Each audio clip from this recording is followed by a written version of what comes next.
nickname called, but what else is it called? The Blue Dot? Okay, well, there's some tunnel. And I know of some of our youth that not go to this church, but some youth that have gone to this place to go hear the screams in the tunnel. And yeah, it's kind of crazy, isn't it? Supposedly some train got wrecked in there, and there's still the screaming of those who were, I don't know, whatever. So, and then there was this old insane asylum that they went up to visit, and there's a caretaker there which says there are things which are happening in this building, which is just freaky. So they videotape on this TV show. They videotape what's going on. They go in with all these scientific readers of some kind to read paranormal activity and all this other type of stuff. And they go in and they're ghost hunting. They're literally trying to find ghosts. Now I got to admit, I've seen a show of this because I wanted to see if there's any truth to this show. And some of the stuff that is on here can only be defined as spiritual.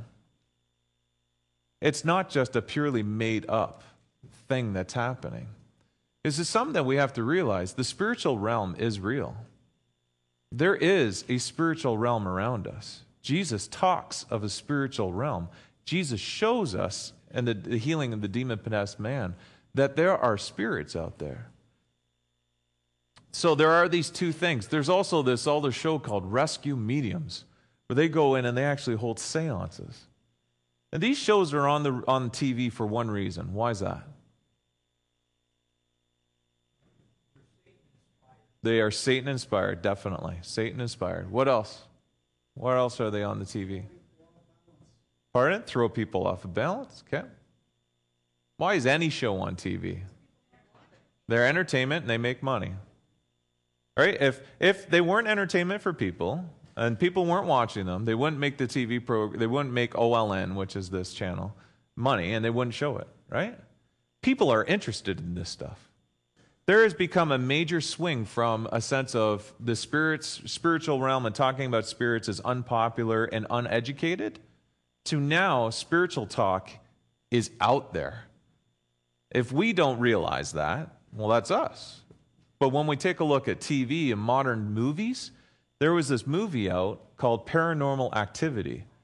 And it's all about just this husband and wife or boyfriend, girlfriend. I've never seen the movie, but it's all about the paranormal activity in their house. A new movie that just came out again is The Exorcist. Another viewpoint of The Exorcist. That movie's been done, what, 4 times now? People are interested in spiritual things. People are interested in nasty spiritual things. And it's scary because I don't think people realize what they're diving into. So biblical, we want to talk about the biblical understanding of spiritual things. The biblical view acknowledges the existence of spirits who interact with the seen world, but denies that everything is ultimately caused by them. Can spirits cause and effect? What do we think? Can spirits have a cause and effect in this world? Yeah, they can, right? A biblical view emphasizes, this is the second point, learning about God and His will instead of fascination with spirits. Now, this is the thing that I really want to press, is under a biblical mandate, a biblical understanding, we need to read Jesus' words and we need to understand what He says about evil, what He says about the devil. Is the devil, is Lucifer, anything that we should be attracted to? No. Does the devil, does Lucifer, does demons have powers? Right. Right? And we give those demons, we give those powers, we give the devil power by investigating him, by diving into more of him, by wanting to get in touch with that power. And there are people out there that want to do that want to move objects, right? There are people out there that are diving into the spiritual realms because they want to see what that darkness power can actually bring into their life. And here's God telling us very quickly that our passion in life is not to look at the powers of darkness, but to look at the powers of Christ, to dive into God's will, God's direction, God's passion for our life. He has let us know very clearly what Satan and his job is, which is what? What does Satan want to do with you and I, with this world? He wants to deceive us. He wants to what? Kill us, steal, all that bad stuff, right? Just everything that is nasty and ugly, everything that goes against good and God. If you want to take a look at what God stands for, take a look at 1 Corinthians 13, right? Love is patient, kind, goodness. Take a look at Galatians chapter 5, the fruit of the Spirit, right? Peace, patience, kindness, goodness, self-control, all those things. Satan is against all those things. We have to make that very clear. He doesn't care about us. He doesn't care about our lives and investing into us to make us feel like better people. God does. So everything Satan's about is against what God is about. So the biblical view emphasizes learning about God and his will instead of the fascination with spirits. The most concerning thing about spiritual movement from a biblical perspective is the naive assumption that spirits are good, or at least controllable. The Bible acknowledges the existence of spirits, but tells us that they are powerful and that many are evil and dangerous. They hate humans and desire to destroy us. Therefore, it warns us against all dabbling with spirits. Take a look with me at Deuteronomy chapter 18, verse 9 to 12. That's on the next slide. When you enter the land the Lord your God is giving you, do not learn to imitate the detestable ways of the nations there. Let no one be found among you who sacrifices his son or his daughter to the fire, who practices divination or sorcery, interprets omens, engages in witchcraft or casts spells, or who is a medium or a spiritist, or who consults with the dead. Anyone who does these things is detestable to the Lord. And because of these detestable practices, the Lord your God will drive out those nations before you. You wouldn't think of employing a babysitter, would you, without doing some research? You think about that? Those your most precious, prized, literally possessions, right, in your life are your children. Do you just hand those children over to anybody? No, right? We investigate. We find out because we know that a teenage girl for my girls is like 10 times more influential than mommy and I, right? Mommy and I are just not cool. I think I'm cool, but mommy and I aren't cool according to my girls, right? So we try to pick people who will influence our children in a very, very positive way. And we've had this conversation with all of our babysitters. You are not only babysitting, you are shaping my kids. You are shaping my children. So be careful what you say to my kids. Be careful what you think is cool around my kids. Be careful how you influence my kids, because they are going to look up to you. Right? At one point in time, Tessa was our predominant babysitter, right? And literally, our girls look up to Tessa like a big sister. And you could tell how much they meant to her because our kids dressed like Tessa. All right?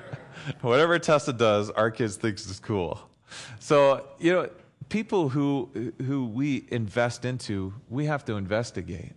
It's unbelievable who people go up to, I don't know, what, a spiritist of some kind. Say like, what are those people, like a telepathic power or something like that? You ever seen that on Main Street? There's a lady there that reads tarot cards for you, and she'll predict your life. It's unbelievable how people will pick up a 1-900 number and call in to find out how they should make their next decision on a job or on a man or on a woman in their life, right? They're contacting mediums of some kind without any kind of investigation, without any kind of pursuit to say, is this thing that is speaking through you to me good? Is this thing that's speaking through you to me want the best out of my life? But people are just putting blind faith into spirits. Yeah, I think this is one of the most scariest parts of the spiritual realm that we see today. We see people who are watching TV shows like we saw there, and these guys think these ghosts want to talk to them and be reconciled. They want to be healed. They want to encourage us and to help us. The dark side, literally the dark side, now I sound like I'm doing a Star Wars episode. The dark side does not want what's best for you. It's not like a reconciliation of a bad father with a son, that's right, like Darth Vader. And this is not what the dark side wants out of our lives. Evil wants to destroy us. And people are putting their faith in these things, thinking they're good for them. I think this is why probably this man was so controlled by these evil spirits. I think probably when he was first dabbling into this, he was interested in it. He was thinking that these spirits that were taking over his body were not all that bad. I bet you in a group this size, it is likely that some or many of you have experienced harmful effects of demonic influence. If you have, you need to know that Jesus Christ has authority over evil spirits, can liberate you from their harmful influence. And I think there's no more dramatic experience out of this than this passage here in the Bible. So we're going to go back into it. So here is a man who exhibits all of the classic symptoms of demon possession mentioned by biblical passages and by other reputable Christian workers. So when we include Mark's account of this, we see some very distinct signs of demon possession. We see abnormal strength in chapter 8, verse 29. This guy could break chains. Is that normal? It's not normal, right? This is not a normal, everyday guy.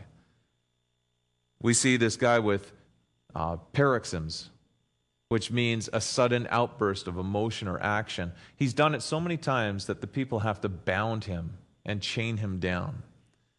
He has self-destructive activity. In Mark chapter 5, verse 5, we hear of him gashing himself with stones. We see this thing called hyperasthesia. I've been trying to figure it. Does anybody know how to say that word? Thank you. Randy, you're my supporter. That's good.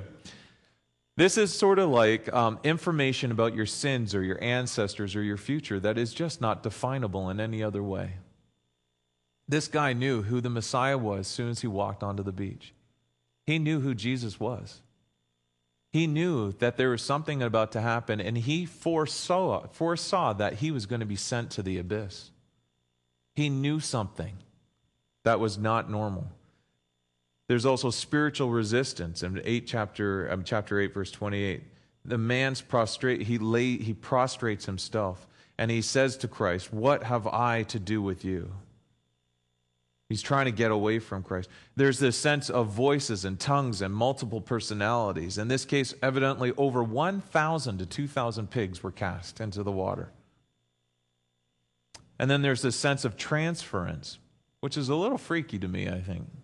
This thing that the demons came out of a man and they went into something else. I want to note, though, that many of these symptoms are present in people who are not demonized. There are people with abnormal strength. There are people with paroxysms. There are people with self-destructive activity. There are people who speak in tongues and with multiple personality disorders. However, there are some unique things to demonization. That hyperasthesia, that sense of knowing more than what they should know naturally, this sense of spiritual resistance when they want to come face to face with Christ or a Christian, and people are repelled by that, literally shaken by that, or this sense of transference, this sense of moving objects, this sense of something moving across or into something. I also want to note that demon possession is the most severe and dramatic form of demonic influence. There are lesser forms that more than likely you and I face. Oppression and subjection are sometimes experienced by those who have been involved in occult practices or families and by Christian workers. I've seen this in some of our youth. By families who have practiced demonic things in their home. But we also want to talk about Jesus' authority over evil spirits, because that's the joy of this passage. We're going to reread chapter 8, verse 31 to 33 here. "Legion," he replied, because many demons had gone into him, and they begged him repeatedly not to order them to go into the abyss. A large herd of pigs was feeding there on the hillside, and the demons begged Jesus. They literally begged him to let them go into them, and he gave them permission. And when the demons came out